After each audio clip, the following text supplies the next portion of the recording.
Si pria ini sedang latihan lempar lembing.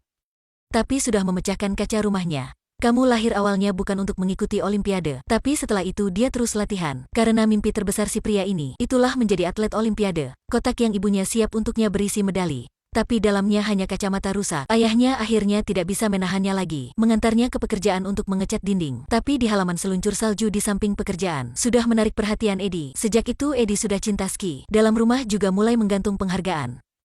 Tapi dia masih tidak bisa mengikuti Olimpiade. Manajer tim Inggris waktu memilih sudah berkata samanya, "Jujurnya, Eddie, kamu lahir bukan untuk ikut Olimpiade." Setelah ke rumah, dia sudah menyimpan papan seluncur salju. Memutuskan mencari pekerjaan mencari uang. Tapi dia diminat dengan satu jenis olahraga lebih susah. Hari berikutnya, dia ke pusat olahraga, mendaftar ikut ski. Tapi tahu kabar sekarang belum ada tim ski manapun. Eddie keluar, loncat secara senang. Setelah ke rumah mulai merapikan bagasi dan berkata sama orang tua, "Aku akan menjadi seorang atlet ski dan ikut Olimpiade." Ayah gigih menyanggah pikirannya, tapi Eddie penuh dengan kepercayaan. Dia ke tempat ski. Melihat julur luncur tinggi dan gerakan standar para atlet, jadi sudah bergairah masuk halaman. Malam, dia tak ada tempat nginap, jadi tidur di gudang warung bar. Pada besok pagi, Puan warung bar menemukannya. Mengizinkannya nginap di sini, tapi harus bekerja di sini. Dia bergairah ke curam 15 meter. Dengan lembut meluncur ke bawah. Berpikir bahwa ini ada apa susah ya? Dia penuh dengan kepercayaan, terus manjat ke curam 40 meter.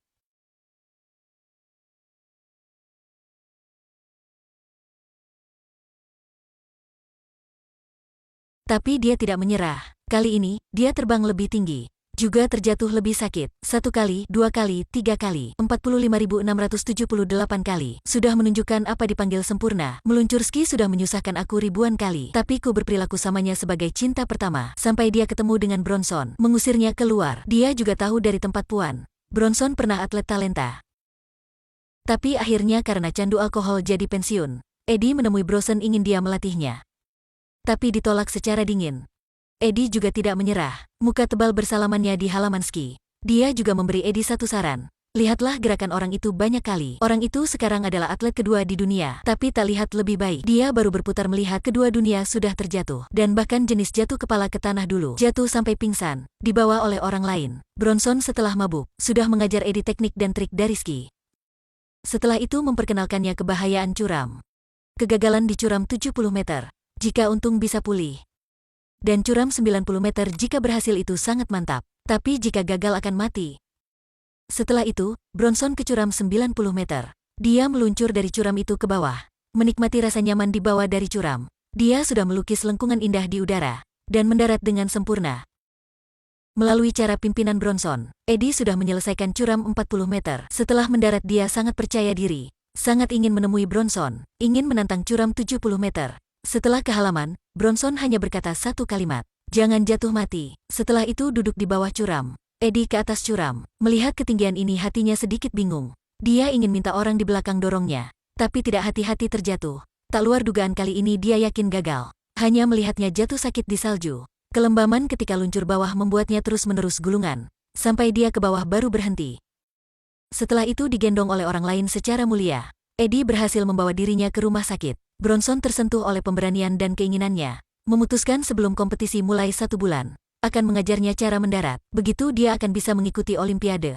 Setelah tahu hal ini, Eddie lebih bergairah. Baru keluar rumah sakit langsung ke tempat Bronson. Setelah itu mulai latihan dengan serius. Kompetisi mendatang. Dia hanya perlu meluncur sukses. Akan bisa melengkapi mimpinya. Dengan upaya dirinya, dia, meskipun hanya meluncur 34 meter. Tapi kenyataan sudah bercandanya. Di pihak tim nasional tiba-tiba mengubah syarat. Menaikkan jarak sampai 61 meter. Dengan alasan Eddie melonjat belum cukup jaraknya, jadi membatalkan hak ikuti Olimpiadenya. Tapi kenyataan itulah mereka tidak ingin boros waktu pada Eddie. Setelah itu Eddie memanggil Bronson minta tolong. Dia siap mengikuti kompetisi Eropa.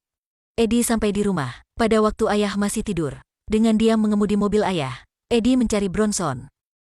Mulai latihan dengan resmi. Setelah upaya terus-menerus, dia bergiliran memperbarui prestasinya dalam kompetisi. Akhirnya pada kali terakhir, dia sudah mendapat prestasi 61 meter. Jika pada ujian tes pada besok, dia bisa mendapat prestasi ini, Eddie bisa mengikut Olimpiade. Tapi sang pencipta sebagai bercanda. Eddie karena terlalu stimulasi, jadi tidak bisa menyeimbangi. Waktu mendarat sudah terjatuh. Bronson impoten melihat tontonan itu. Eddie setelah gagal, menemui staf di halaman, ingin meluncur sekali lagi, tapi ditolak dengan cara dingin. Dia memanggil orang tua. Dia akan tidak mengikuti kompetisi lagi. Pada waktu Eddie siap menyerah impian, sudah menerima surat prestasi tadi, Eddie diakui.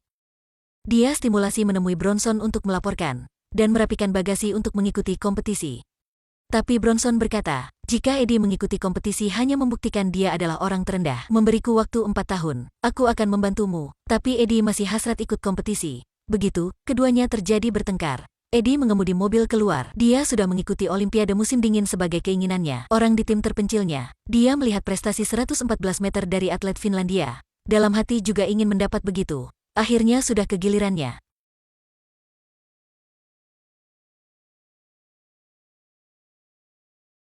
Dia sudah mendarat dengan aman dan dengan prestasi 60,5. Sambilnya memperbarui prestasi Inggris. Dia sedang menikmati momen mulia dirinya. Berkomunikasi dengan halayak secara senang. Mungkin inilah yang dia ingin. Dengan cepat, dia diwawancara oleh media.